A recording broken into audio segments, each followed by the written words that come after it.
Hills, but khalas abhi, you let us down. There is a warning. This No, meeting you're is being already famous. You don't need that. to talk. Huh? क्या Sridhar, क्या? The warning. This meeting is being live streamed. Be careful what you talk. No, the recording has not started yet. So he's safe.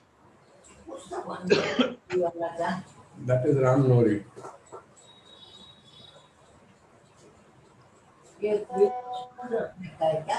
जरा खोल थोड़ी. It's nice. अरे Ram. Hey, go. Why you want this one?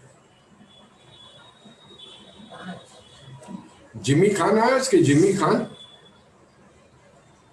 Mr. Sugar. He is going to meet Sharad Pawar. He is going to have tea with Sharad Pawar. You know, neighbors, you know. हाँ. Tigor Loksma. Yes. तो चाय पिया गया उसे. शरद पवार तो इन्हें बोले sugar extra sugar नहीं चाय पीवा from the sugar lobby. Jimmy Khan, are you there? Hello? No. He's not yet joined. Ji?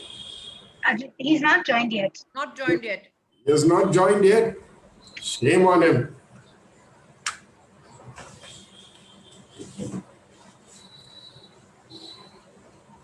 Arey Baba.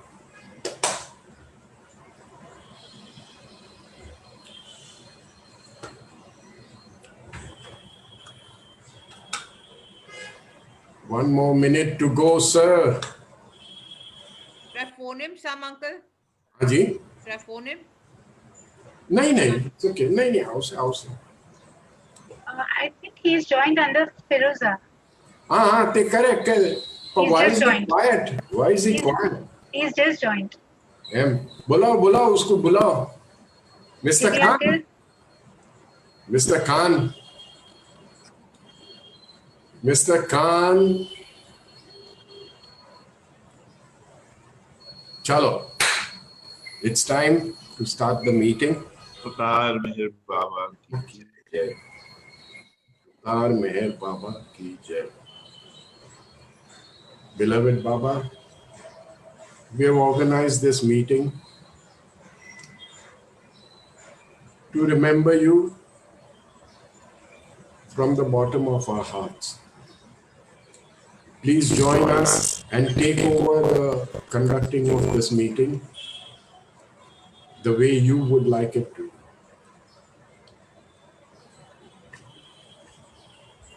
We shall start with a short prayer. There is problem in internet. Beloved God, help us all to love you more and more, and still yet more, till we become worthy of union with you.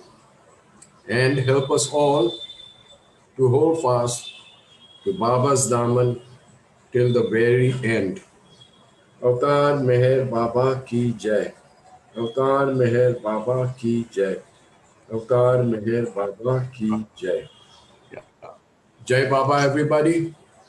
A small announcement before we start off. We at Bombay Center are thinking of starting a small group, a separate group for this Thursday evening program, so that people who want information on it or people who want to participate or talk, they can come and let us know well in advance so that we can always organize that. It is a open, friendly group, but strictly for this purpose only. So I have left it for debate, in the sense, if anybody,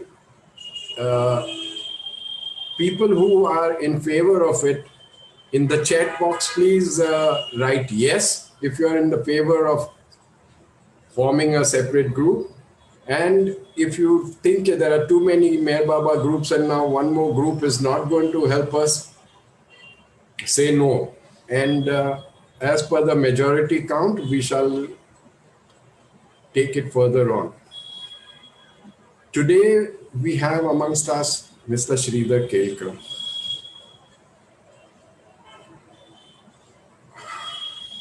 What can I say about Sridhar Kelkar? Most of us know him. Most of us have already met him. I used to see him when I was a youngster, and he would go on travel tours with my father and pull his legs very often. That much I remember. To give his background, Sridhar was born in a Brahmin family at Ganpati Pule. He worked with LIC and came to Baba through his marriage with Parviz and got connected with the Dina Talati family, etc., etc., etc. A personal thing I distinctly remember about Sridhar is that quite some time back, many years ago, he told Eraj Jasawala that when I retire, I will come and join in at Mehrabad in Baba's service. And true to his word, the day he retired from Nasik, I think, Sridhar, was it Nasik that you were last posted in LIC? It was other way around. It was other way around. It was Eraj who told me, now Jal has come and working here in Mehrabad. So when will you come? So I told Eraj, if you want me to come, I can come right now. He says, no. You have got two small children.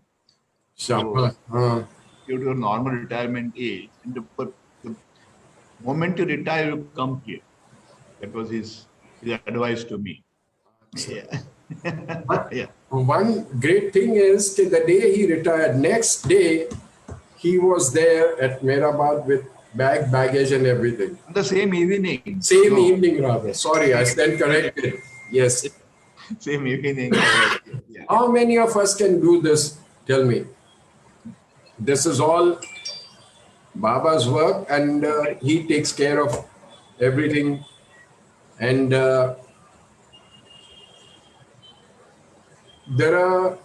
he's got a fantastic sense of humor. There is no denying on that. A good quality in him is that I've never seen him lose his shirt, in the sense he doesn't get angry very easily. He's very cool, calm, and collected. And of course, that sense of humor is always there. He's been very unassuming, down to earth, and Meher Baba Bombay Center has produced quite a few gems, according to me. And these are some of them. Havovi has just come in, so her husband Hoshang Dada Chanji, Havovi, Sridhar Kelkar, Jal and Dolly. These are all gems which I can proudly call them as product of Bombay.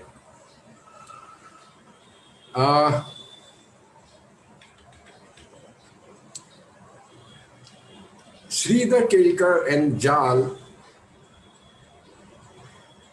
have a unique bond which goes beyond friendship, beyond brotherhood, everything. It just goes beyond everything. And throughout the years,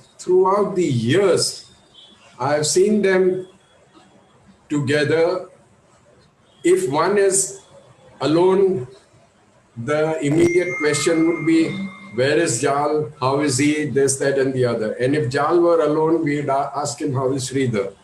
That's the way they pair. And of course, Hoshan Dada Chandji is the third musketeer amongst them all. So these are the three gems of our Bombay Center. Now, without any more this thing, I would like Sridhar to take over. And Sridhar has specifically mentioned that from the audience, I mean, from all these people here, he would like us to put questions to him. But I would request you all to put questions more about Baba and his connections. Sorry, rather than the running of the day-to-day workings of the Mehrabad and the Meher Baba Trust, and he's the chairman, and what are you doing and why are you doing this and why, all that not come into the picture. If he wants to talk anything about making announcement as to when the Samadhi will open, this, that is fine. But today we are going to concentrate mainly on his connection with Meher Baba. Thank you. And Sridhar, all yours, sir. Jai Baba. Jai Baba, as Sam rightly said, this is a conversation with me, not the chairman of the Avtar Meher Baba Trust, as a Sridhar Kelkar individual. So I would prefer that whatever questions are there, you can ask me about my own connection with Baba and whatever Baba has given me in all these years. So far the trust is concerned, if you have got questions, you can always email to me. You can send a WhatsApp message to me, and I will answer your messages as to the best of my ability. I would say there are some things which I cannot declare just now. As Sam said, when Samadhi will open. In fact, on last Sunday, I prepared a message saying that Samadhi will be open from Tuesday. And suddenly, somebody told me the government guidelines do not allow yet to open the religious places. So how can you open it? Don't open it. So I had to stop that message. So this happens always, no problem. But so far as our connection with Baba is concerned, that is uninterrupted. There is no interruption. There is no what we call the Corona doesn't affect that connection. It goes on forever. And Ram has sent me a few suggestions as to how I should talk. Ram Nuri was the one who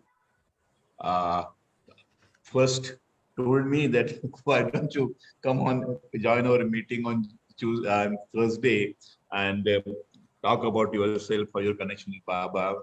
And I said I have spoken at Bombay Center so many times in the past, so everybody knows what I am, what my connection with Baba is. Even then, so this is how this meeting came about, today's idea of meeting came about.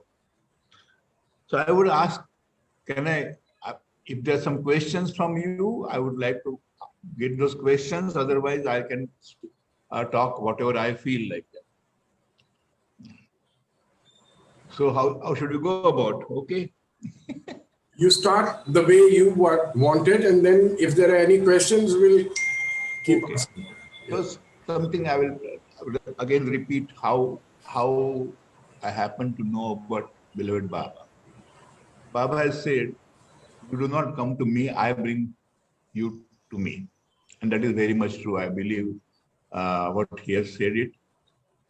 And in my case also, it's same thing happened. I grew up in, as Sam said, I grew up in a conservative, not conservative, I would say liberal Brahmin family. We were never so much about the religious tenets or anything. No strict rules were there for the children. Our father was very liberal. And, but I had never any, what I would say, devotion to God or anything. In fact, being youngest of the family, we have got some deities in the house, and every morning we have to clean them, put them fresh flowers, and all those things we have to do.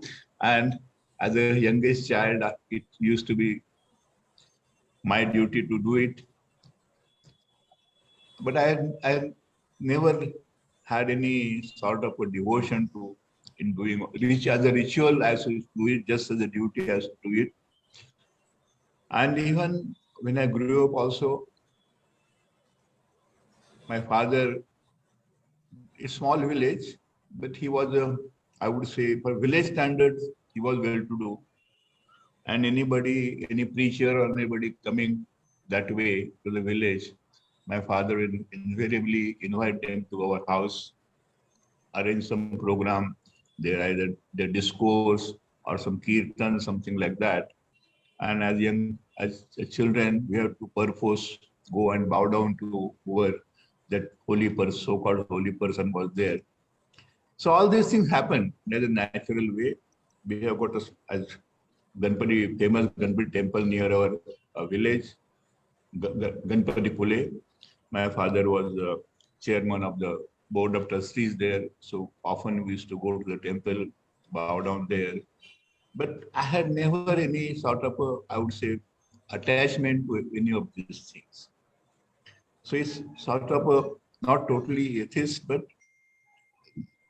I believed in God, but not so much as I should every day devote some time in remembering God. I never thought of that. This is how the life was going on. Somewhere around 1963, 63, Parviz, who later became my wife, I was working in LIC, and from another department, she was transferred to the department which I was working. And many times used to talk. But during summer, every Saturday, officer getting over at 2 o'clock, and she would come with a small bag with her and rush to the station and go to Pune. And Monday morning, she would come back straight from train station to the office. And I used to ask her, what happens? Where do you go every weekend like this? So she says, oh, Meher Baba comes to Pune during summer, and we are allowed to go. My mother goes and stays in Pune, and I go on weekends. A lot of other people also on the weekend, they go to Pune. And as a teacher, I said, this young girl like you following about anything, I don't know, something, it looks odd to me. She says, you don't know about Meher Baba. He's God in human form. I said, maybe he may be God in human form. Okay, it's good for you. Go. Happy. You can do it every Saturday. I will not do it. If I was in your place. Then, like that, we used to talk, tease sometimes. And then one day, so November 1962, Diwali holidays were there, and one of my cousins were working in Pune University. So he was inviting me since long. Come sometimes, I got a beautiful cottage. It's a beautiful university campus, is very beautiful campus in Pune. And stay with me for a couple of days. His brother also was in Bombay, so we used to meet quite often. Both of you come here and spend a weekend with me. I'm all alone here. So it was long holiday, I think long weekend was there. So both of us decided to go to Pune. And I just told this girl, I said, this weekend I'm going to Pune. She said, I'm also going to Pune. So why? I say, your Baba comes only during summer, this is winter. How come you are going now? Why should he come to Pune now? She says, no, he's very much in Pune. And there's going to be some program called East-West Gathering, big gathering, lot of people are going to come. So I'm going there. And then she said, I'll be staying at the Momo's Hotel near Guru Prasad, where Baba used to stay. So if you find some time, come and meet me there. So, okay, I said, I will try. So one day took my friend's bicycle. In those days, Pune was very small town, I would say, not like today's traffic and this thing. Roads were very easy to cycle on. And so I cycled down searching for Mobo's hotel, went there and found their room they were just staying. She and her mother were staying there. And she introduced me to her mother, my friend from office.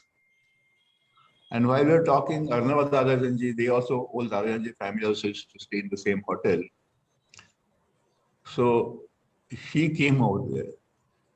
And when Pari introduced me to Arnavas immediately told her, Baba is giving darshan today. It's a free darshan for everybody. Have you asked your friend to come for a darshan? And she said, no, I haven't asked. But yes, then she asked me, would you like to come for darshan? And that was a big question for me. To go for darshan, I had never any intention of going to any Baba darshan. So, but just to please her, I said, okay, I've got free time, I can come. They said, yes, we'll be going to Guru Prasad now. Why don't you come with us? So I said, okay, I'll come with you. So we went to Guru Prasad and she showed me on one side, there was a men's queue, on the other side, women's queue. She said, you go that side and join the men's queue for darshan and have Baba darshan. So I went there and you have seen all those pictures. There's a Baba is sitting on one end on the platform. There are a lot of chairs in front where people are sitting. And I was sitting right at the back, just thinking what to do, what I have got into for the darshan. There's a long line of people waiting, going for darshan. And I was thinking, is it worth joining this line and spending some time there to take this so-called Baba darshan, or just should I scoot away?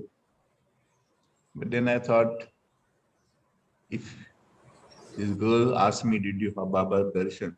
Either I will have to tell a lie saying that I had darshan without taking darshan, or say I did not feel like I had darshan. And I thought both the things will displease her. So just this was, I was just thinking, thoughts were going on mine. I was standing there looking around here, there, observing people, what they are doing.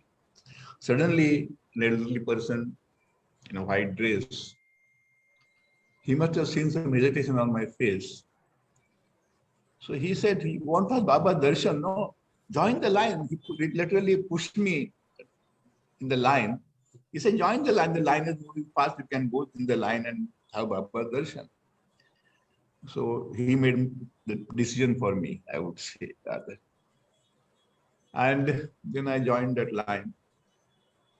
Within, I think, about after 8 or 10 minutes, I reached where Baba sitting on the platform, and I had the folded hands. I just passed in front of him. But when I looked at his face, I had some feeling that this person is something, there's some difference between all the so-called holy men I had seen in my life till then.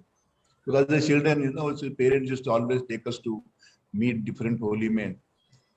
So you have to go, you cannot say no.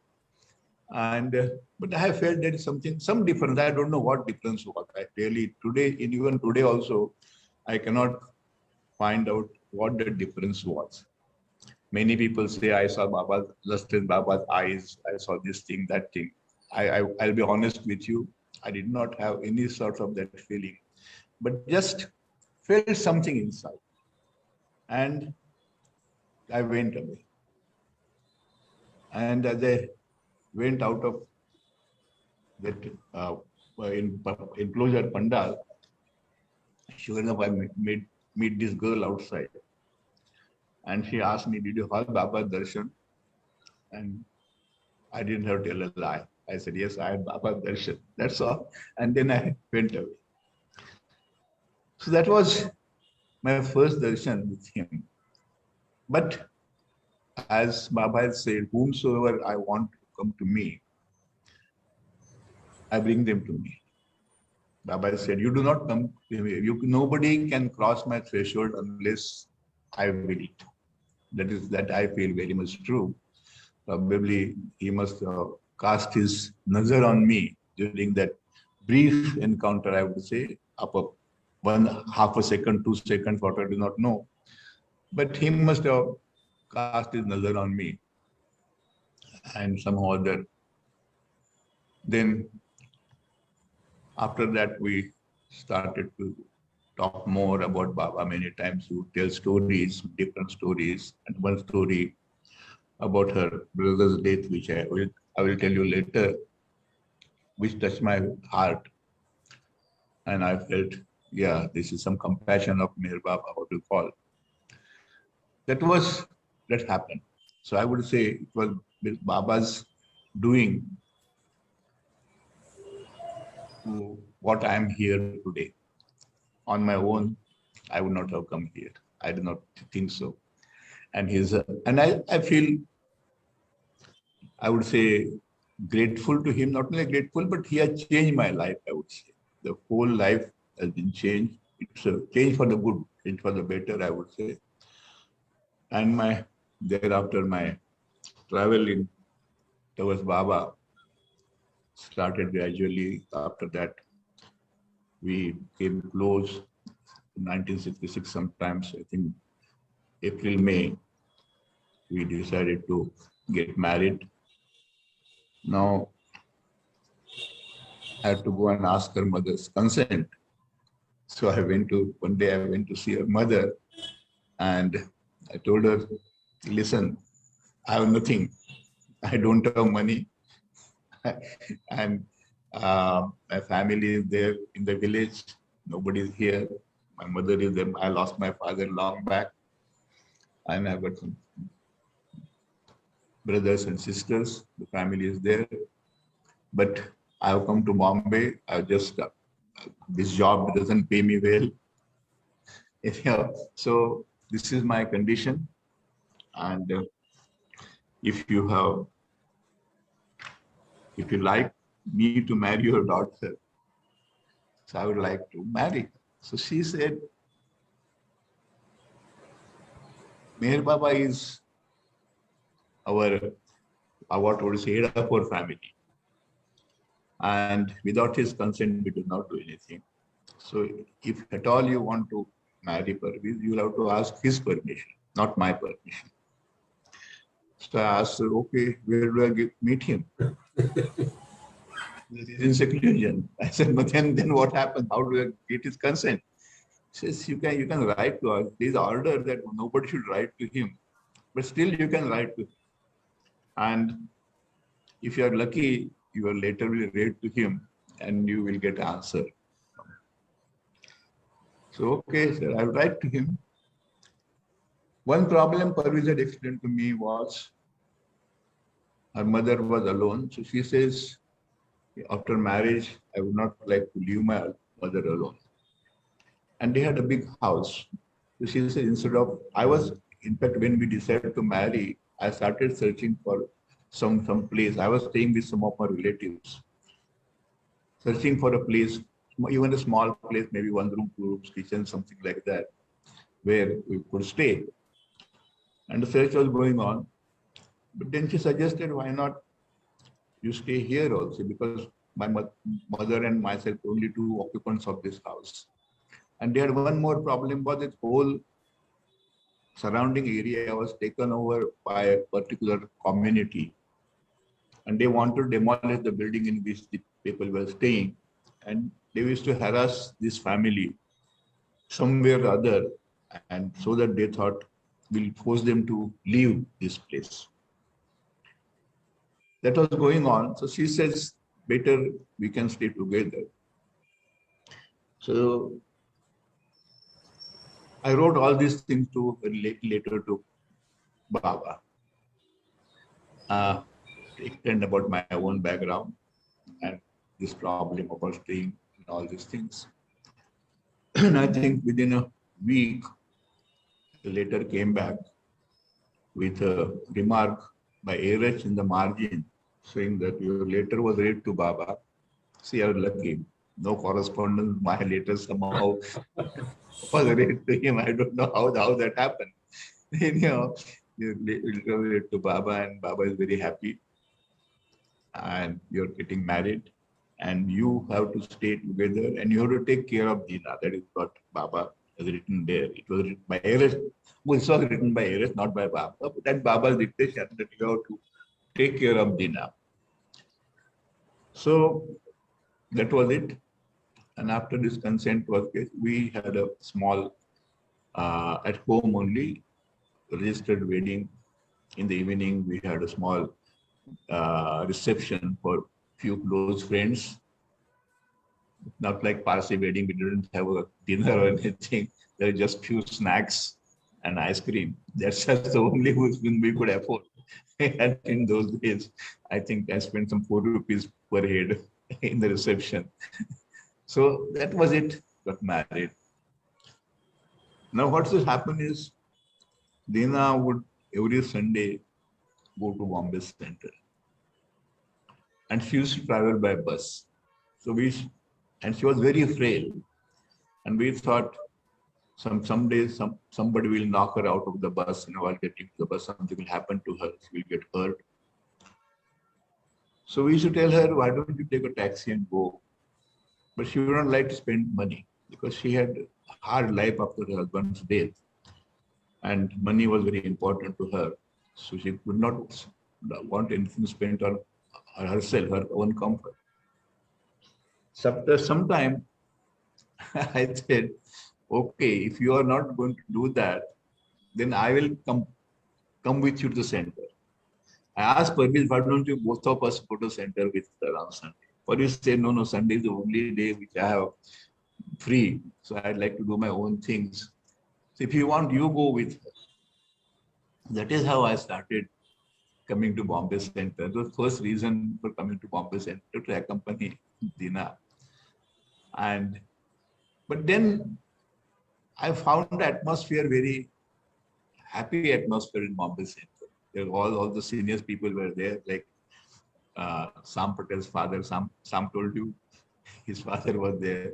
Erisha Patel was there. Jalbhai Goyewala was there. Then Kesharam Panchal was there. All those senior people were there. Dara Katra, Minu Desai, Mansari Buddha. All seniors were there. And after the center meeting, usual program was there, we used to sit around and talk. And Jal Dolly.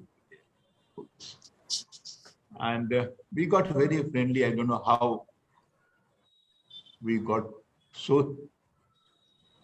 came so close, I do not know. But somehow then usually on the sun, after the center, many times we used to go to Jal's house and then have a little drink or something and then go home. These things started happening. And Dolly was center's joint secretary. Secretary. So Dolly one day told me, I can't do secretary's work. I find it very difficult. Why don't you assist me? And so she told all the senior people, trustees of the center, and they say, oh, let him be a joint secretary. So I became the joint secretary of the center. And gradually, this is how gradually, I would say, Baba pulled me in and started getting more and more done by me for the center and other things. And that was my, I would say, coming to Baba, what everybody says. That is how I came. But today, even today also, I believe it was he who brought me in, not me coming to him. It was the other way around. This is something about my background, about how I happened to be a Baba lover and how landed here later on. Yes, as I said, when Jal and Dolly, they moved to Mehrabad, somewhere in the mid-70s, I believe. And every time we used to, any holiday, I don't think we have gone anywhere else except Mehrabad. A long weekend, Diwali, whatever the holidays we had, it was only Mehrabad, Mehrabad. I don't know, my children never complained about it. Wonder how they say, why don't you take us some other place? They never said that. They always used to be happy to come to Mehrabad. And we used to spend right time here. And after Jal and Dolly went there and built their house, of course, that was our second home, I would say. We used to go and stay there. So Iraj used to tell me that Jal has come here. And of course, while in Bombay, Jal would many times write to me, something is required, this is, why don't you find out where some tarpaulins are needed, something other is needed. So I used to go to market, find out where things are available and write back to him that this is what quotation is there. Then he would say, okay, buy this thing and send over. So that is how I used to do some work for the trust also in Bombay. And Iraj would say, Jal and Dolly have come here. When will you come here? So I told her, Iraj, if you want me to come, I come right now. I can leave my job and come. He said, no, you have got 2 young children. You retire, work until your normal retirement time. And as soon as you retire, you come here. So that was my promise to Iraj. I retired on 31st March 1996. It was Saturday. And Jal and Dolly and Parviz, I was Nasik, posted in Nasik. My last posting was there. They had come to Nasik because I was to leave Nasik now. And at 2 o'clock, I left the office, came home. We got into the car and drove back to Mehrabad. And next morning, all post day, 1st April, I went to Mehrabad and told Iraj bhai, I am here. And it is not, I'm not fully, it's not April Fool. I'm really here. And whatever work you want me to do, I'll be doing here. And that is how I started living in Mehrabad from 1st April 1996, I would say. This is my journey. And then gradually more and more responsibilities I took over. That is how my journey till this date has come. So this is something about this thing. Now, about this Mandli meeting, Ram has suggested many things, how I came to know Baba's Mandli. I had never met any of Baba's Mandli till we got married. Even we got married in November 1966, and following summer we were in Pune. We came to Pune, and the first thing Parviz did was took me to Bindra House to meet Iraj's family. And before we left for Pune, Dina had told us, Baba is in seclusion, Baba doesn't want to meet anybody, and nobody Baba wants to ask for his darshan.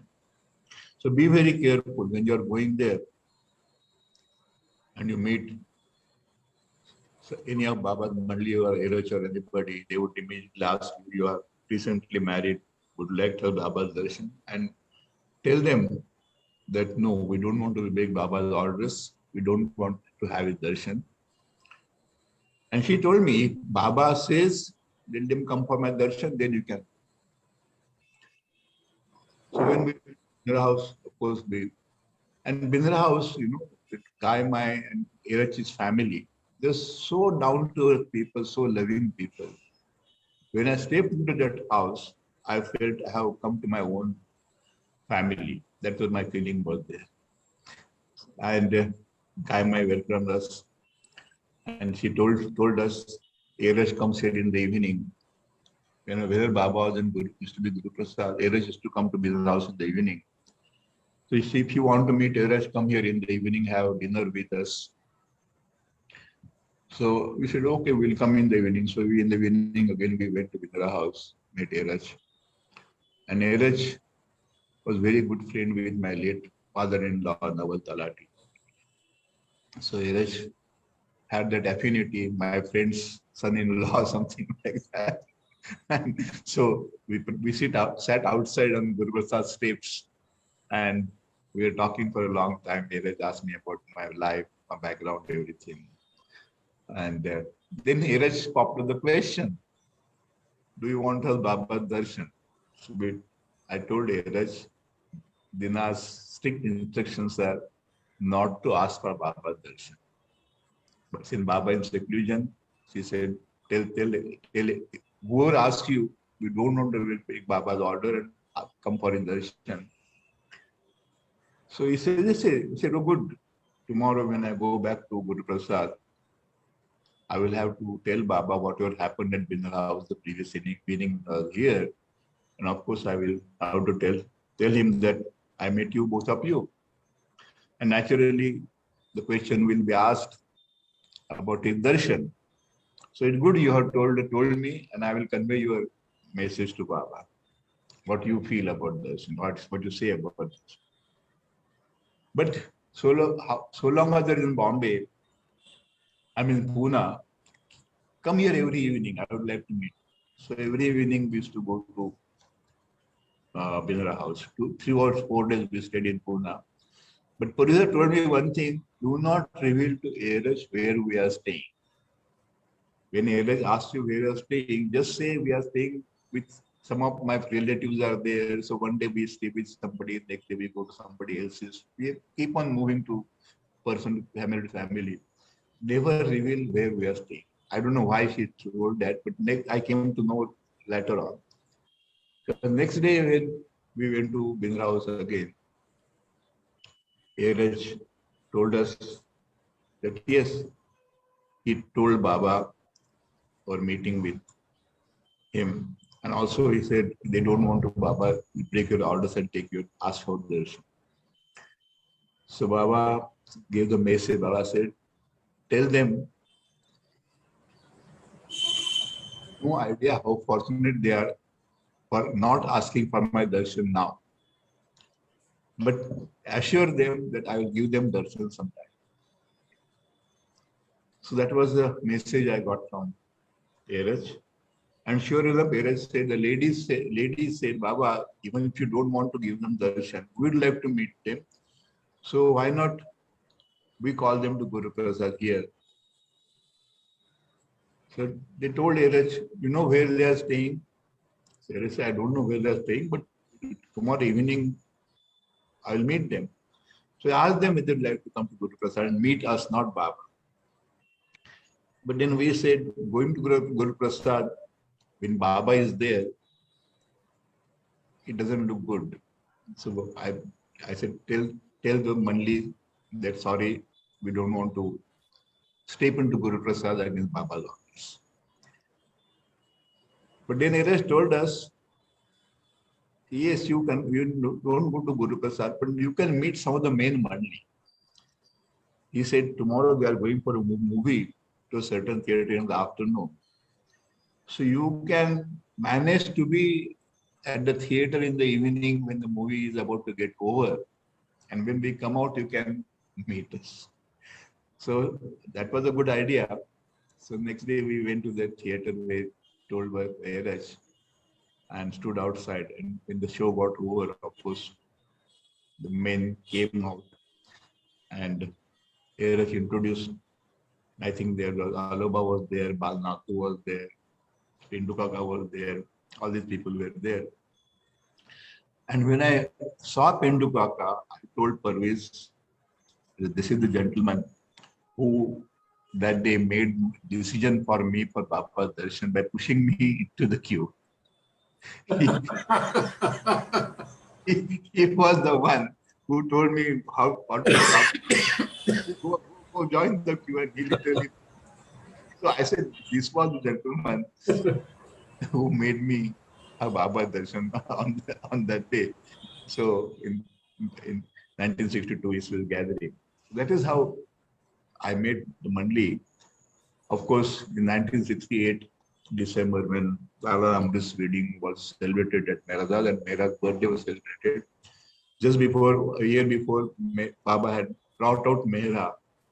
Till then, even the Mandali members also had never, main Mandali had never seen Mehra.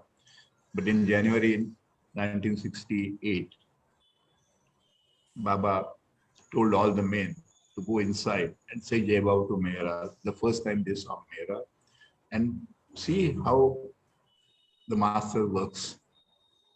Baba wanted Mehra to play the role which she played later on, after Baba dropped his body, and he prepared her 1 year before. Till then, she was in total seclusion. She would never meet any man, talk to any man.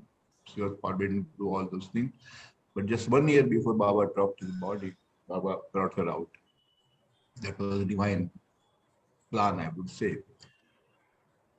So, December 1968, of course, when we went for that wedding, that was the first occasion when I could see Baba at close quarters.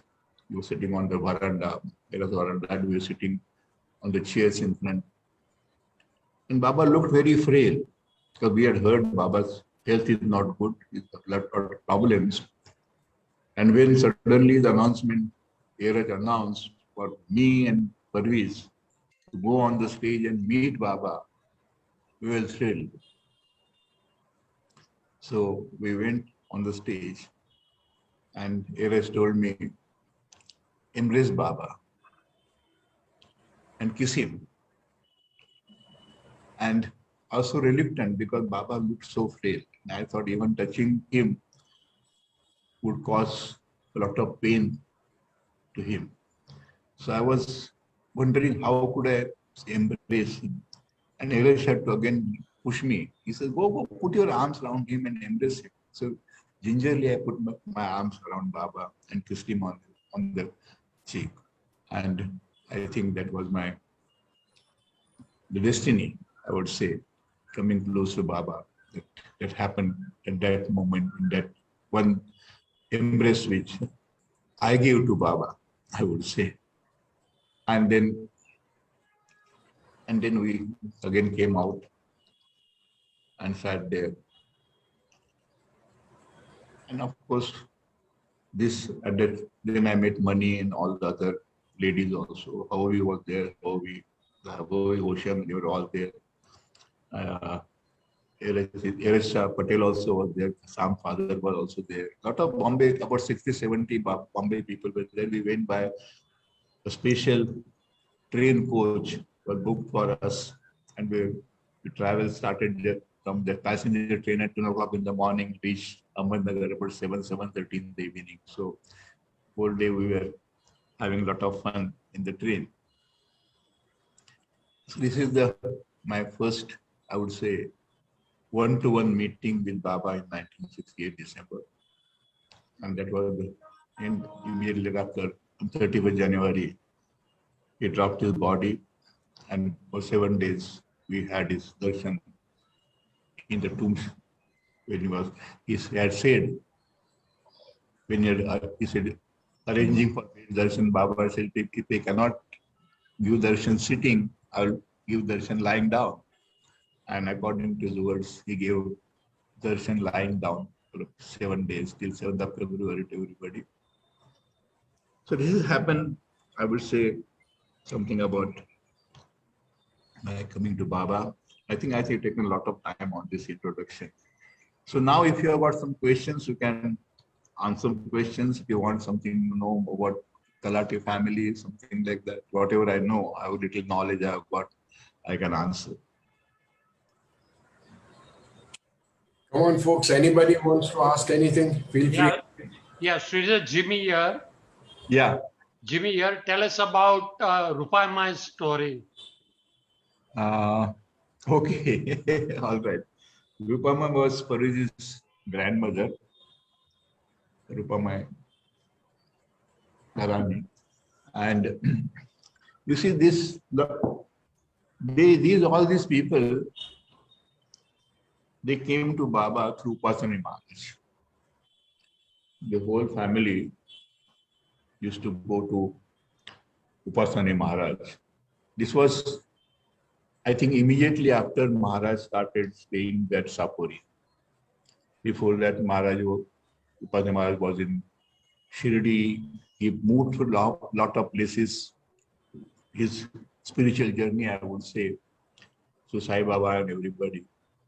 And finally settled down at Sapori.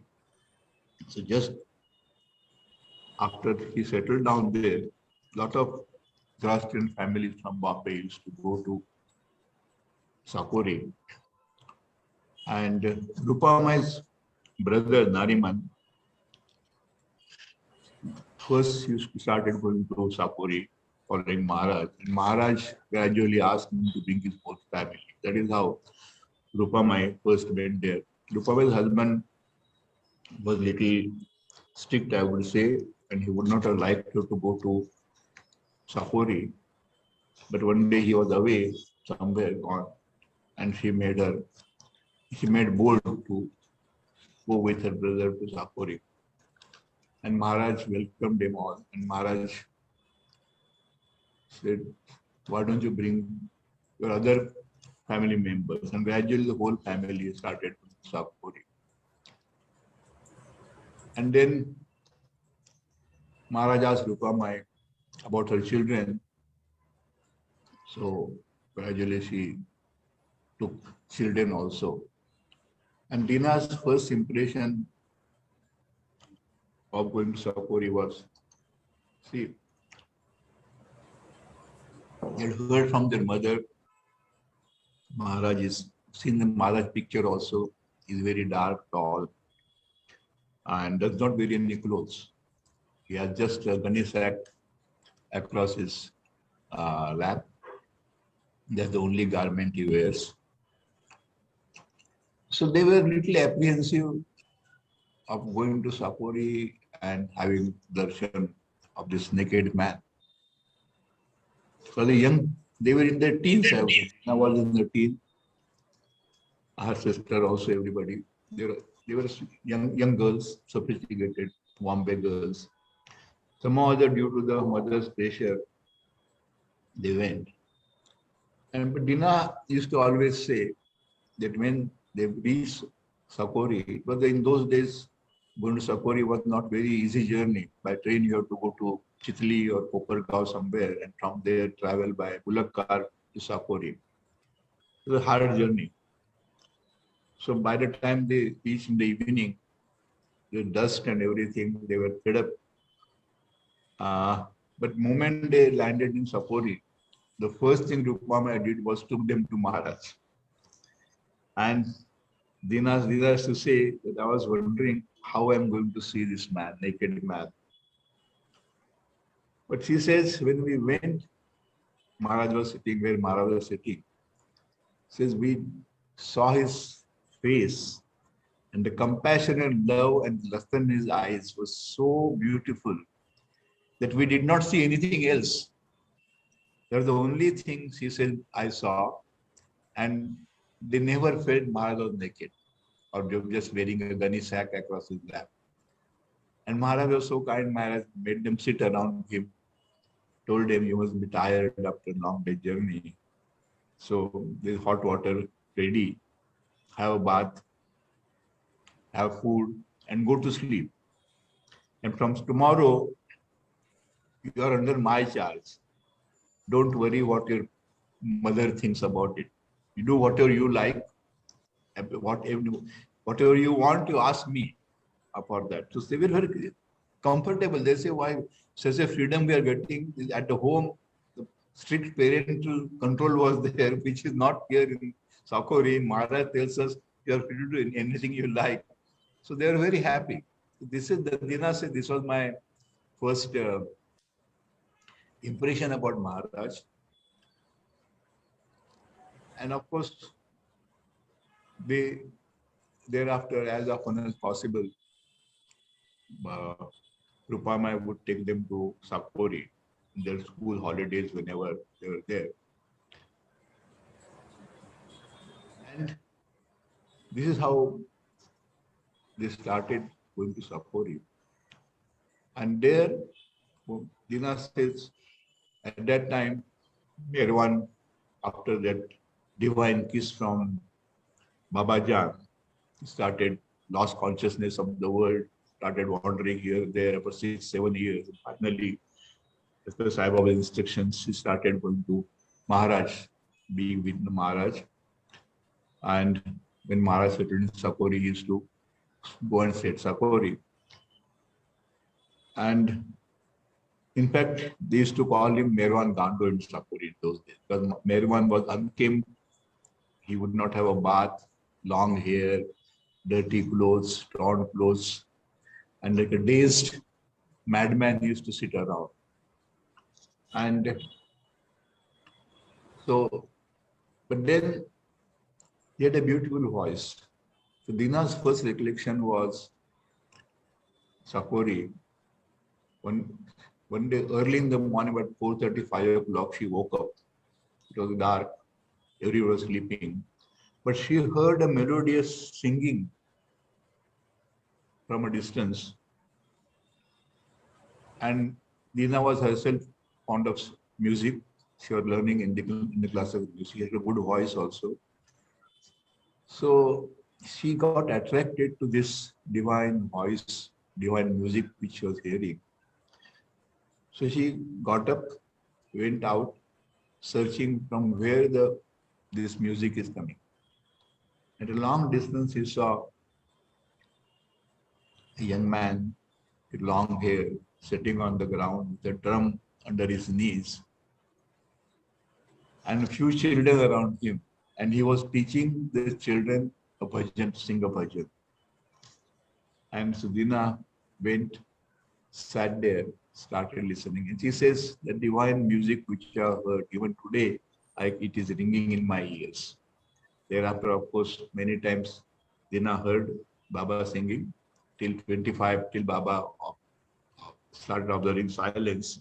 Those 2-3 years, she, in her close companion of 1923, 2-3 years she spent in close contact with Baba. She heard him singing. Sometimes Baba would ask Dina also to sing. So then Rupama and his family, of course, they used to stay at Sakori in one room. They used to cook their own food. And this Nariman, their brother, he was jealous about Merwan. Nariman thought, I have been coming to Maharaj much before Merwan came here. I'm senior in hierarchy, I would say. Maharaj pays so much interest. This is madcap who has come here. Because no, dunya no bhan nahi, so nothing there. He's so engrossed in something totally different. He doesn't know what is happening around him. And such a man, such a person, Maharaj gives so much importance. Maharaj makes him sit with him for hours together in seclusion total.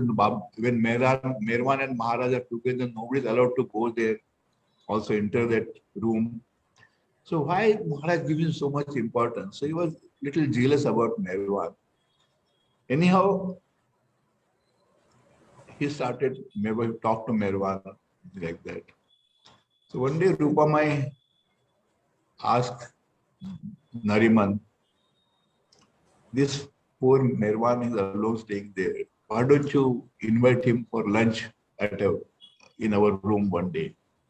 We'll come cook some dal rice, something. Cook there in the Sakori, nothing was available, so no question of cooking a fancy meal. So whatever little dal rice we can cook, and we'll give him some good lunch. So Nariman asked Merwan, would you like to come for lunch? My mother wants you to come. So Rupama had taken liking for Merwan somehow. And Merwan said, okay, why not? I will come. So day was fixed. About 12 o'clock, he should come. So on the dot of 12, Merwan comes there. And in those days, they used to cook on this earthen stove. There was no gas or electricity, anything, on a wood fire.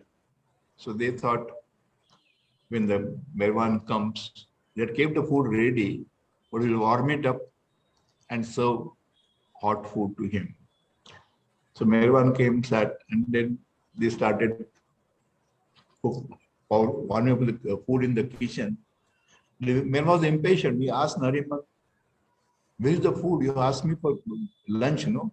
Where's the food? When they will serve the food? So Nariman told, they are warming the food, they will serve in little while. So after about 5-10 minutes, I think the food was served. He enjoyed the food.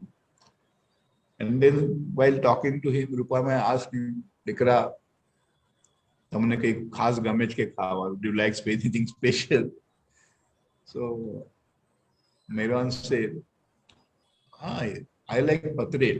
Of all the things, he said, aloo vadi patrel. So Rupama said, yes, I make patrel. Whenever I come from Bombay next time, I'll bring those leaves and everything, all the ingredients. I'll make good patrel for you. She says, okay, I'll come again. So next time when Rupama went to Sakori, she took along with her all the paraphernalia cooking patrel, and she made patrel there. Now patrel is, of course, in Bombay in this farsan shop you get patrel which is cut into pieces but not cooked, fried. But patrel tastes better if it is fried and freshly fried. So Rupama thought when Mirwan comes, we'll fry the patrel and serve him hot patrel, freshly from the stove. So again, when Mirwan came, said again, he was very impatient, This was in later life also same thing. Whenever you wanted instantly, things should happen instantly. So this time they had kept other things ready and Dina was frying patrel. So dal rice was served. And then Mirwan said, but you have promised patrel, where is patrel? So Rupama said, yes, Dikra, they are frying patrel, it will come. It took a little while. Once again, Mirwan asked, Dina had a hot temper. So Dina blurted out from the kitchen, time nahi ho to java do. Then Mirwan said, if you're not serving patrel, I'll eat this rice, let's go. Dina answered, જવાનો જવા દે ને એને તેમને પત્રેલ એમ કે એટલી જલ્દી fry થાય છે કે એને ખબર નથી એને કે something like that will blurt from the kitchen, and then Rupama went out saying, no, Dikra, patrel આવે જ patrel. By that time they had fried the patrel and served. He loved it. But this was a lesson for Dina that Baba wants everything instantly. We should never be kept waiting for anything. It was in her latter life, when she served Baba, worked for Baba, all these things came handy to her. All the training she got in the early years. So this was, I think, Rupama's connection with Mirwan. Of course, Rupama's sisters, everybody, whole family used to go. One of her sisters, her name was Ala, I think. Her husband Jahangir, he died in Sakori.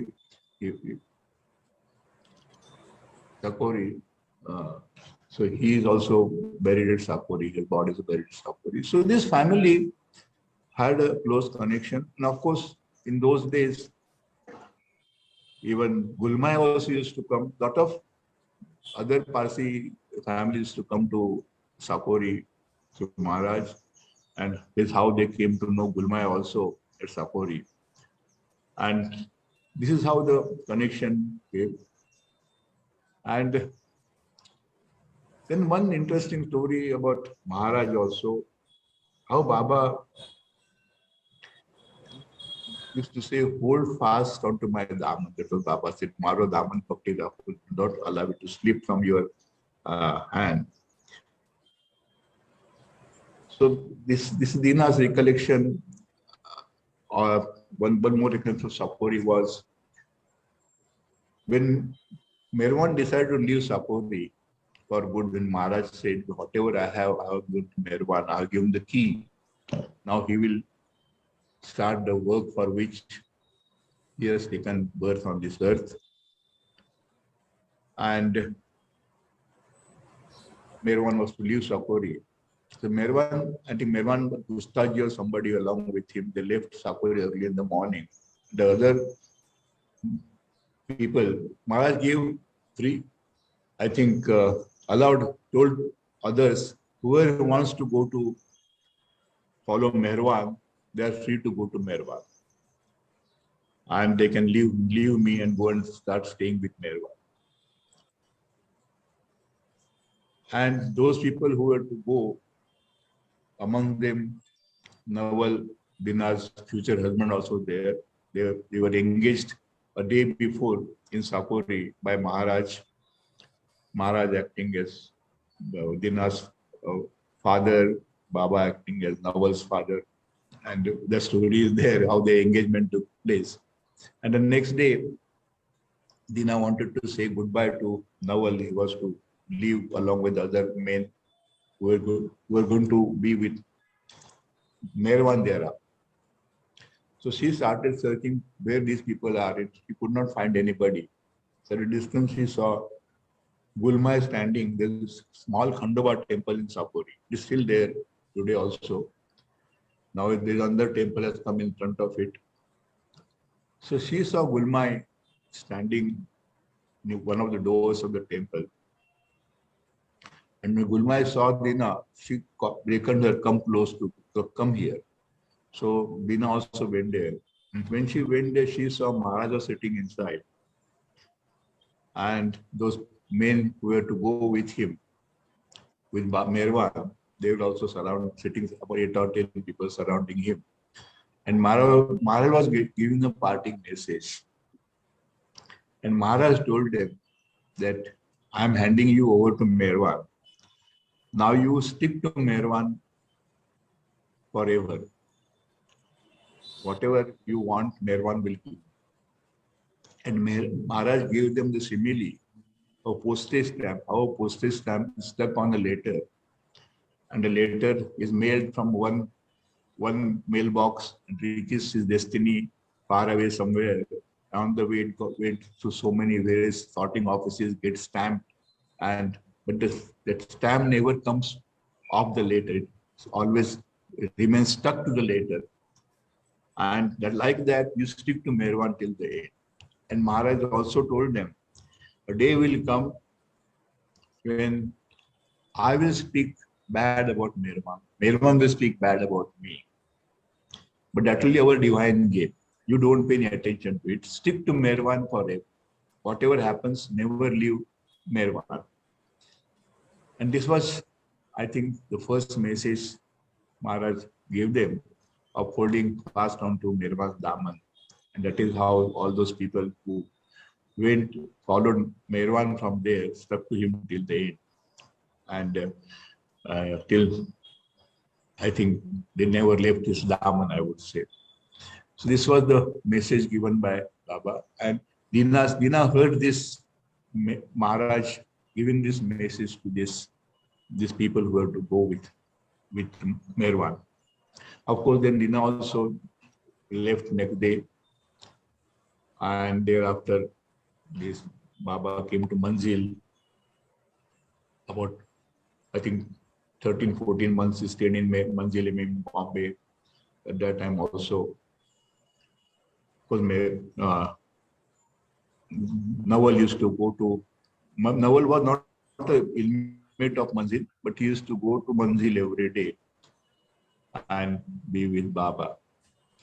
And of course, then Maharaj, after the engagement, Maharaj told him, now wedding arrangements will be done as per Meherwan's orders. I've done your engagement. Now for wedding, you have to follow whatever Meherwan tells you. So at Manzil also one day, Dina's father was called and to make the final arrangement for the wedding. And there is a beautiful story how Dina's father, Ormaji Karani, he was a little hot-headed. So he did not so much respect Baba at that time. And whatever Baba would tell them about wedding arrangements, he would say, no, I cannot do it. So Baba got so exasperated.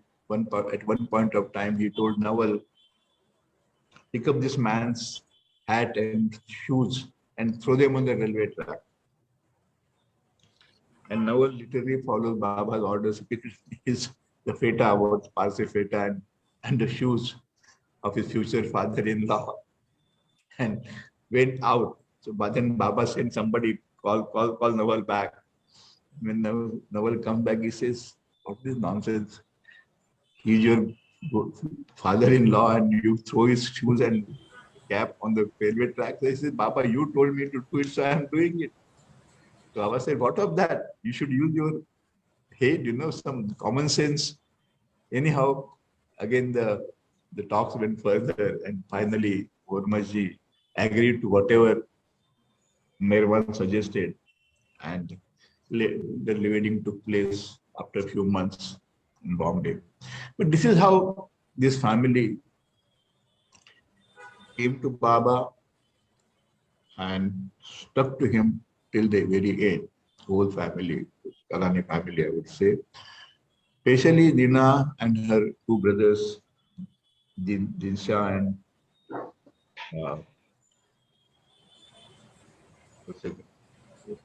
forget the name. Two brothers, they were in Baba's school also. Banaji and Dinshi.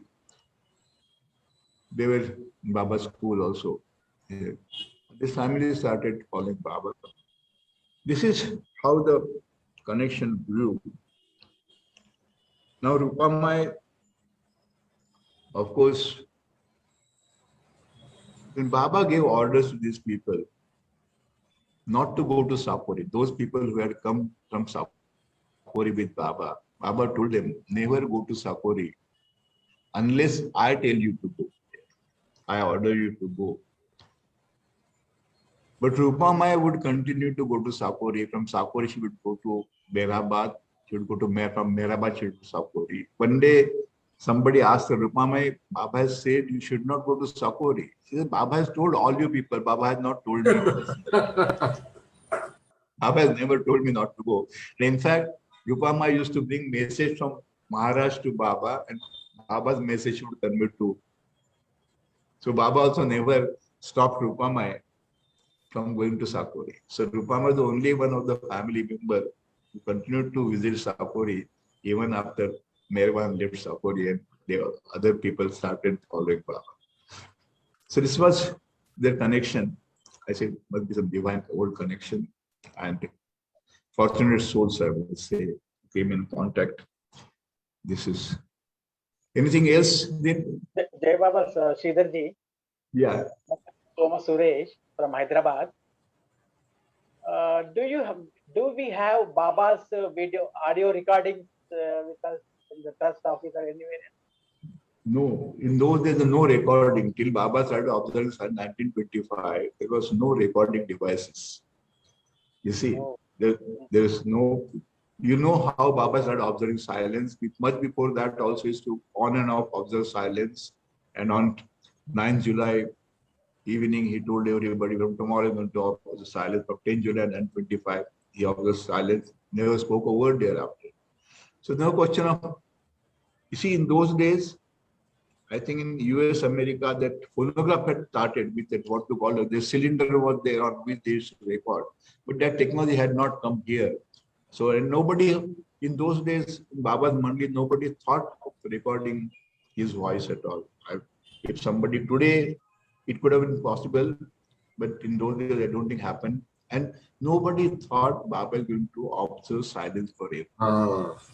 That was one thing. Yeah. They thought, yes, as usual, Baba says, yes, I am going to silence it for 1 year, 2 years. And Baba frequently would say, I'm going to break silence. He gave so many dates. So many times he said that I'm going to break my silence on this day. Break silence. Even if you remember, when he went to US also, at Hollywood, he had announced that he will break his silence there. And they made all the arrangements that divine voice should be heard all over the world. So radio, and in those days, no television, of course, but the radio was there, and they made to great pains to make arrangements to broadcast Baba's breaking his silence on the radio, and Baba never did that. from America. I think he went somewhere, Japan or somewhere, and from there he sent a message, no, I'm not going to come back. So Baba never broke his silence till the very end. And there's no question of any recording of his handwriting is there, yes. Of course, letters are there till he wrote some letters in 1925. These whatever letters he wrote, those letters are available today. Many correspondent, old correspondent. Thereafter, he did not write also. So this is what has happened. There's no question of any recording available. Luckily, so many photographs are available. A few films are available. Yes, first time when we went to England, there was film was taken, Paramount film was taken. Luckily, we have that early years film with us, so we can see his form, but we cannot hear his voice. Ram Nori, come in, please. Sridhar, we are in trouble now. Ram Nori.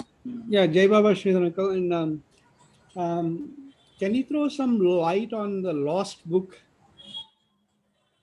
Pardon me? The lost book. The book, Lost- Baba's book. That's Baba's book. Oh my God, Baba's book. It's a mystery. I don't think when it will be solved. Baba wrote this book sitting in that table house and so many other places. And he said this is a book of the books. The things which are revealed in his book, nobody has ever revealed it. But till today, we do not know what's the it. That book was always kept with him. There's a small steel box, locked box. And till I think 1954-55, the box was in a vault, bank vault in Bombay.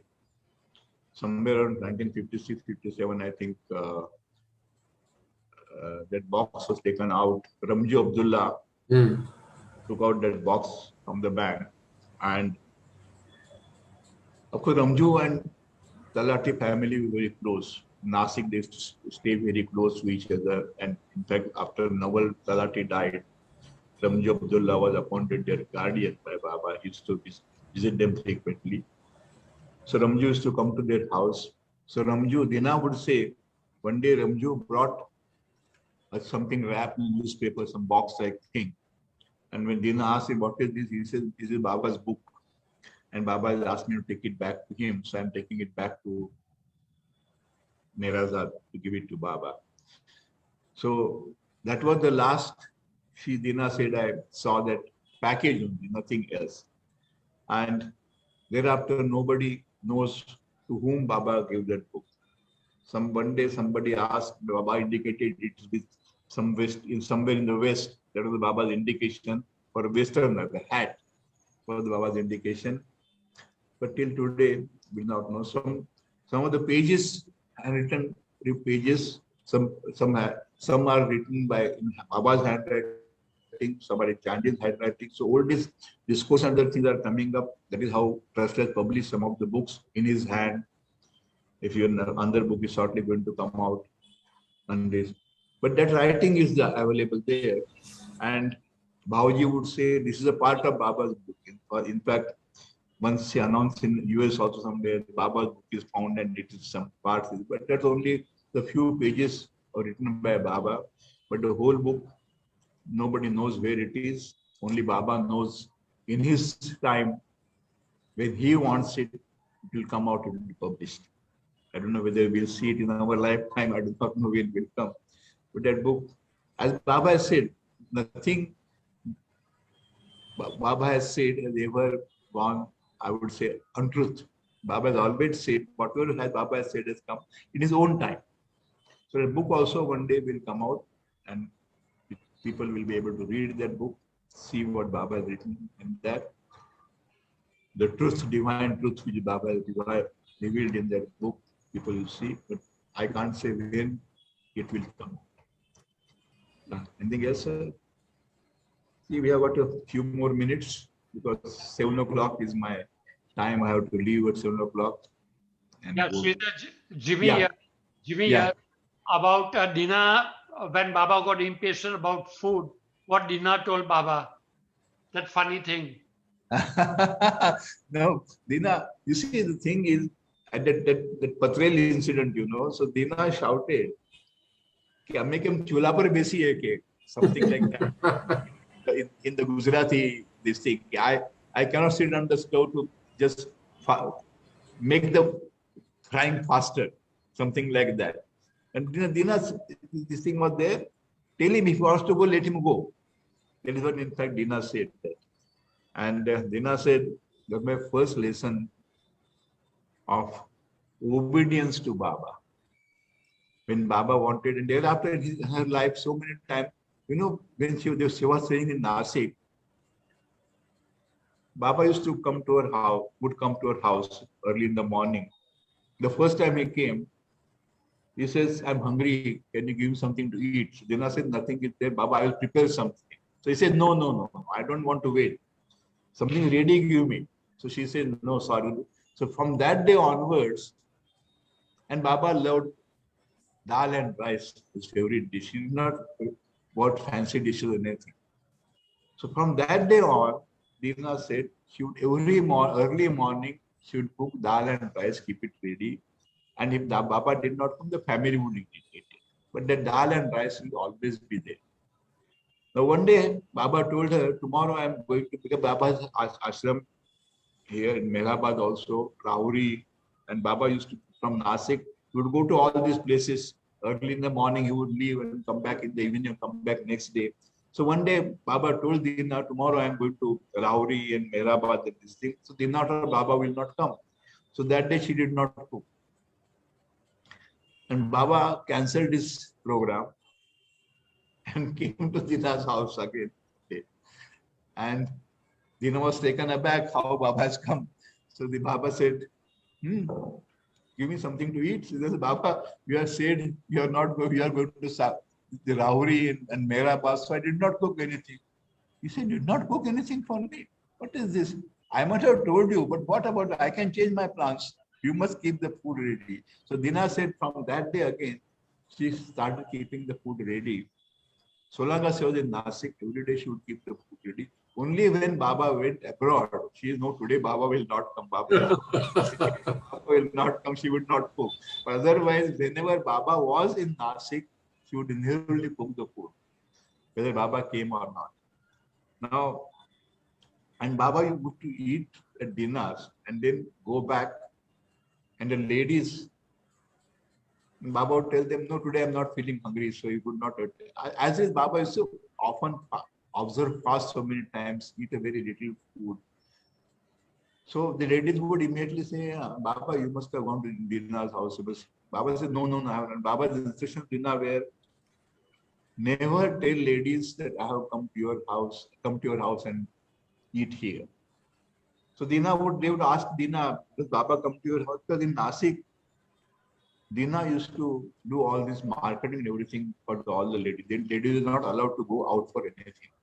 All their needs, they would tell Dina, and Dina would go to the bazaar and buy the whatever things they wanted. And so that is why they would always, that Mehra once told Parviz many years later, she says, "We always used to think we're jealous of your mother because Baba eats at her place and doesn't eat the food cooked by us." We say later on we realized that Dina, whatever Dina was doing, he was doing after Baba's orders. He was not doing on her own. So this Mehra able to Parviz many years later. Now also had gone, Baba also dropped his body. But one day Mehra told his recollection, while they were talking about Nasik, her days with Nasik, Mehra told how much we misunderstood Dina in those days. And we used to say, Dina is so proud about herself. She feels the Baba eats at her house and she doesn't reveal anything to us. Something like that used to happen. So this was Baba's instruction, Dina. And Parviz would say, when she was young child, Dina would get up early in the morning, have a bath, dress up. Not only she would dress up, she would dress her children also. Why? Because any time Baba would call or Baba would come, and Baba should not find them in their house. See, what we say, not ready to meet him.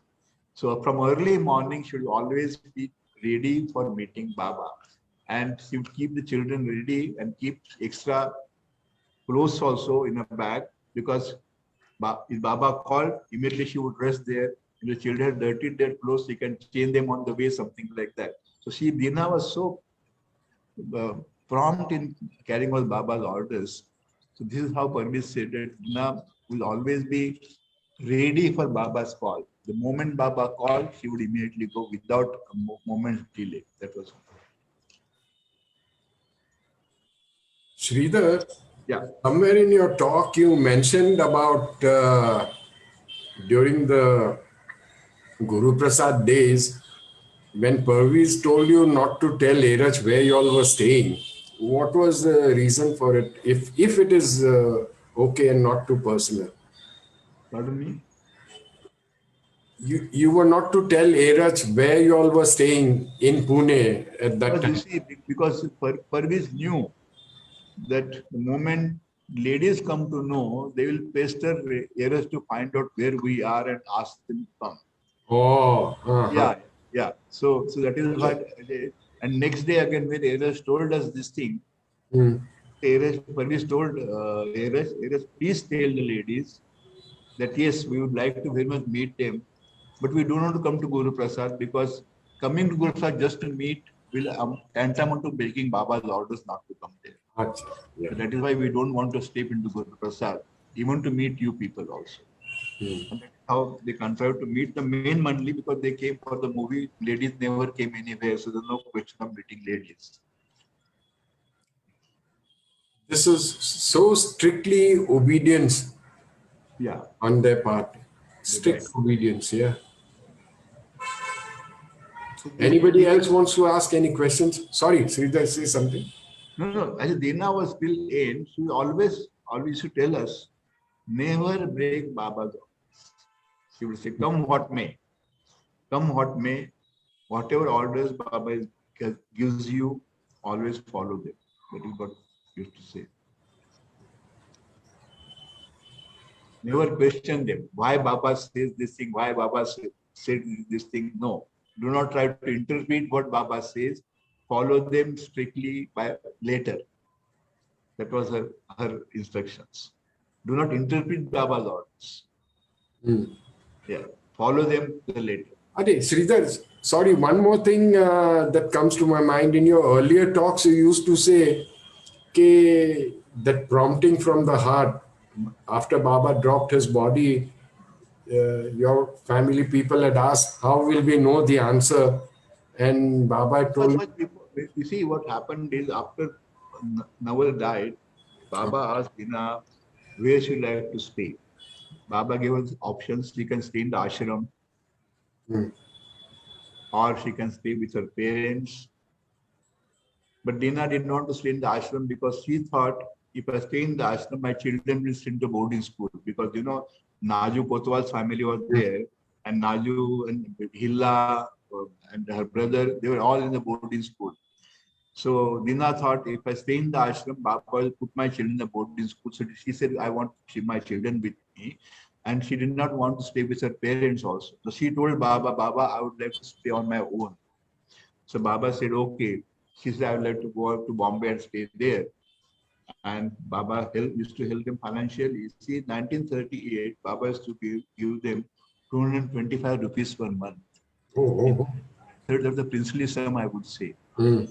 In those standards, Dina had a beautiful rented cottage, and used to stay. The children were sent to school, education, but then after some time she herself started working. Whatever Baba used to give her, from that she would save, and whenever she met Baba, she would give it back to Baba. And Baba would always say, "Why you are giving this?" Say, "Baba, this is my gift to you. You are giving that gift to me." Something like that. Yeah, it's happened.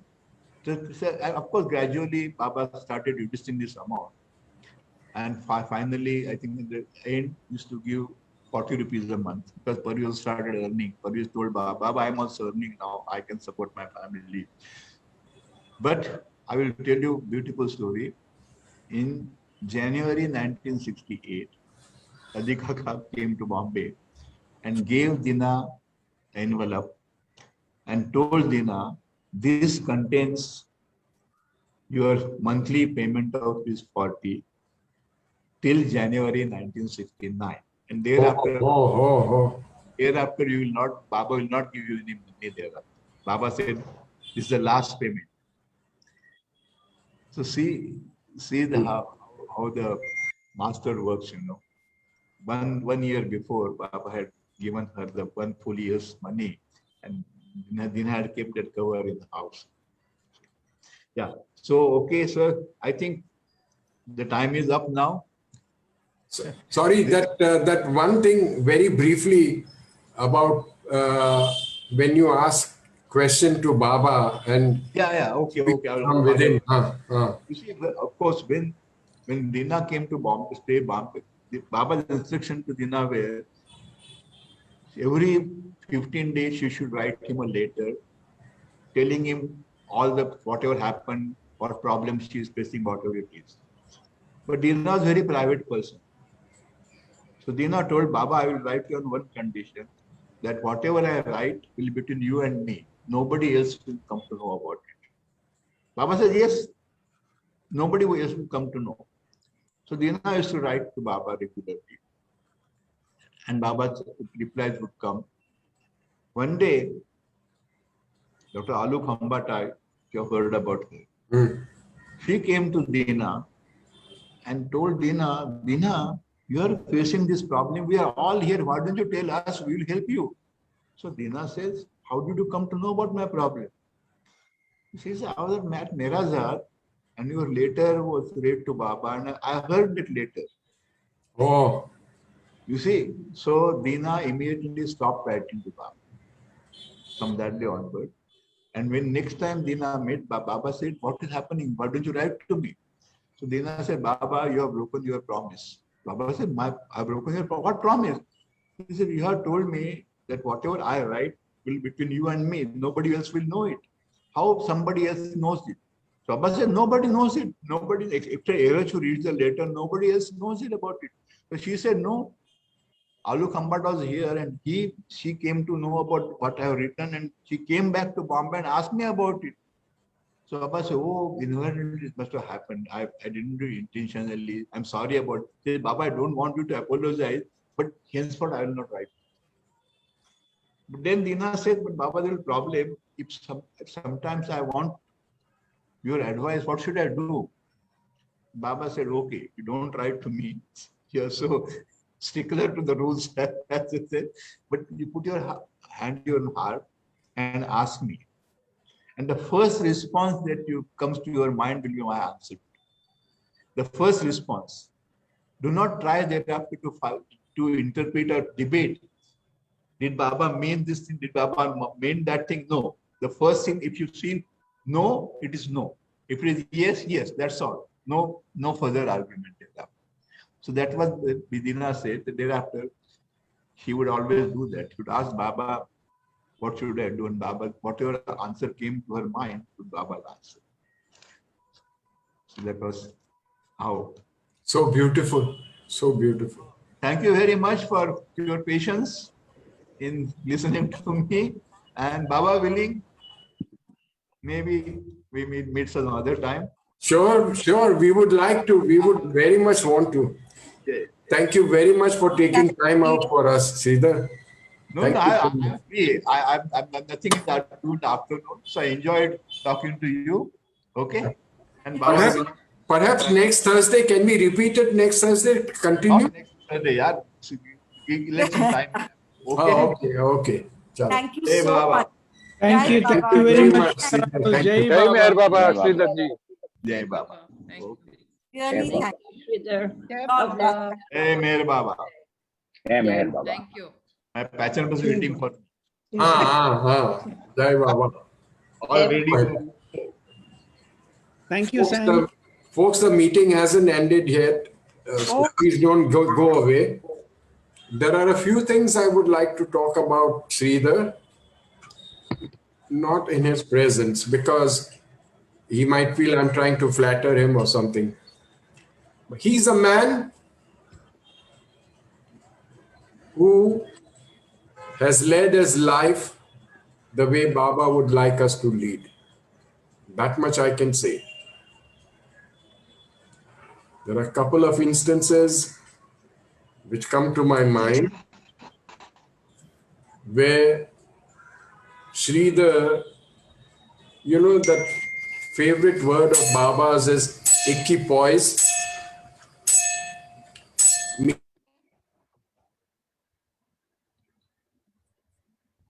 Equipoise meaning maintaining that balance.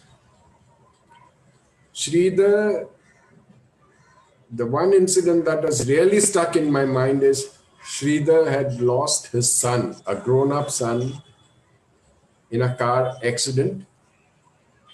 And at the funeral, somebody told him, okay, what is this, Sridhar? You're such a Meher Baba's follower, and Meher Baba took away your son and this and that. And Sridhar's answer was, Are Baba, why are you talking like this? I'm so grateful to Meher Baba for having given me his company for past 30 years. Now, when it was his time to go, he's gone, and that's the way Baba has done it. So I've got no regrets. This is what makes the difference between chalk and cheese, you know? The kind of firm belief and faith in Meher Baba. How many of us would have turned around and given this reply? I would like to know. Not many of us. Not many of us. So, this is one thing. Second thing is about his unassuming nature, where he mingles with anybody and everybody on one-on-one basis. He's never pulled his rank, I'm the chairman, and nothing of that sort. When he is in the office, yes, that is where he belongs and that is what he does. But otherwise, living life the way Baba wants us to is the most important thing, is a very important thing, and not, at least I don't do it all the time. I keep taking twists and turns and shortcuts and say, Baba will forgive me for this and that, and keep doing that all the time. But he is one person that I know of. And his devotion and friendship with Jal and Dolly, towards the end when Dolly was ailing, I've seen Sridhar sit beside her bedside and feeding her ever so lovingly, like a brother would feed his own sister. You know, these are the small things. It's not very big thing that he's done, but these are the small things which I picked up from his character. And I didn't get a chance to tell him this, but I wish that someday he finds time to sit down and put this, all his experiences down on paper. Maybe someday he might just do it, because there is so much to be learned and known from this man. And I, for one, have no words to say that it's enough. But this thing, the last thing which I asked him about, putting your hand on your heart and listening to Baba's prompting, the first answer. I mean, not tossing the coin first time. If it's king, you'll say, I should try 3 times and this and that. No, none of all that nonsense. Only put your hand on your heart, and whatever the first prompting is, follow it. This is what happens when you are in close contact with the Lord. When you're in close contact with the Lord. The minute, you don't even have to ask him in expressing in words and all that. Just when you think about something and put your hand on your heart, the answer comes. And Sridhar has been leading his life like that. So I thank Baba for having given us this opportunity of listening to him so closely. My dear friends, we are all aging, and there is so much to be learned from this generation of our so-called seniors that all I can say is just let Baba's will be done. I hope you all enjoyed the program, and now that it's past 7 o'clock, I would like to call upon Rati to recite Rati to send. Sam, before Rati comes, can I share some? Yes, please go ahead. Yes, Rati, please hold on. Yeah. I can definitely vouch for what you said about how Sridhar uncle used to take care of Dolly auntie. I've seen with my own eyes. She had that varicose veins or whatever they call that, and how as soon as the Aarti was over, when he came over, when he used to come over to Jal uncle's house, he would actually get warm water in a small tub, and he would lift, Dolly auntie's leg, put it in the water. And it used to really move me, I mean, no brother, not even own brother would do that. And even with me in January, so he called me and he said, Ram, you're not sounding well. You're not well. So whether you like it or not, I'm going to come and see you tomorrow morning. Oh, yes. Oh, yes. Please tell us about this. Yeah. And the next day morning, he came and then he called me from downstairs saying that I'm coming up. So I opened my, door, and I was waiting for him, to come. I live on the 12th floor. I was waiting for him to come up, to the 12th floor. And as I was waiting, my neighbor, the people who live across from, my flat, so they were bringing in some food for me. And as I was waiting, I just collapsed.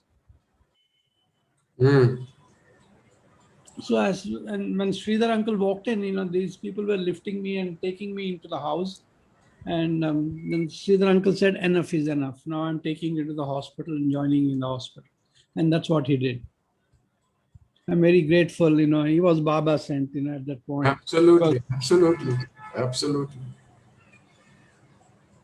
Yeah, that's what all I wanted to share. Okay, thanks. I remember Darab Sir Katrak, ex-president from the Bombay Center, mentioning once the way Sridhar looked after his mother-in-law while she was ailing in her last days. He said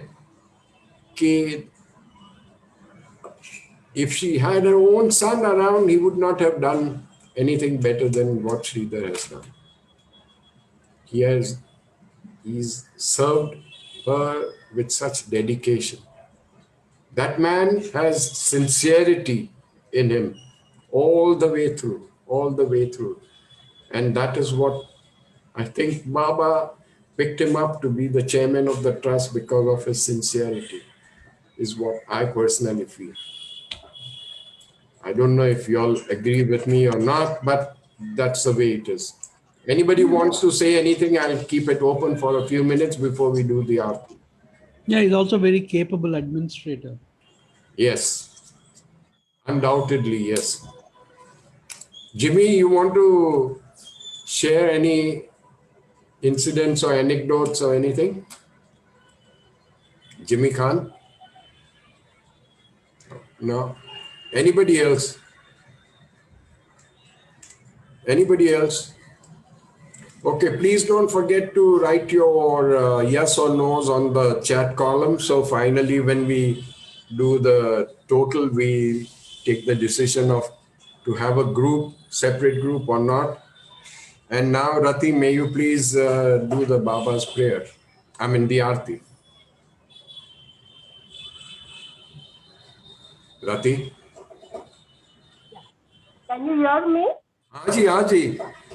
Incidentally, Rati has just recently become a grandmother, so we all congratulate her for that. Her daughter has delivered a baby boy, I think 2 or 3 days back. So abhi ekdam taja hai. That boy is ekdam taja. Anyway, good. Jai Baba, Rati. We all hope and pray that Baba will bless this boy and may he grow up to be in his care. Jai Baba. Thank you so much. Jai Baba. Jai Baba. Jai Baba. नार ज़हलत कर खुद रत्न परमातु लागी आश भक्तों ने के बख्शे नूरे मातु आया मुर्शद मेहर बाबा चरण पर सूझ न धरिए सर खुदा ना जात थी वाकिफ थई दे ओ मेहर बातू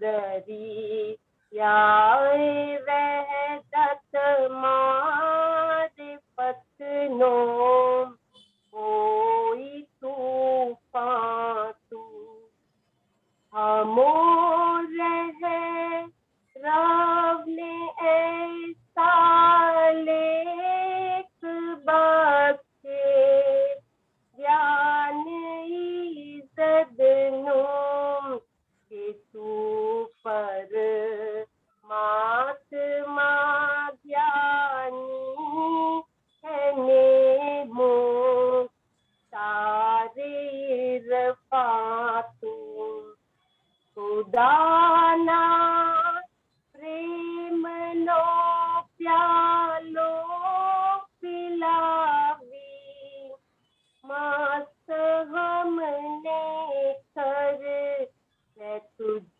पर जान सदके साथिया सीधे पैमा तू हमारी नाव भर दरिए तरावे तो हमें तरिए हमारा ना खुदा है मेहर बाबा कहने के बातू हमारा ना खुदा है मेहर बाबा मीठे बातू पूछा बे नार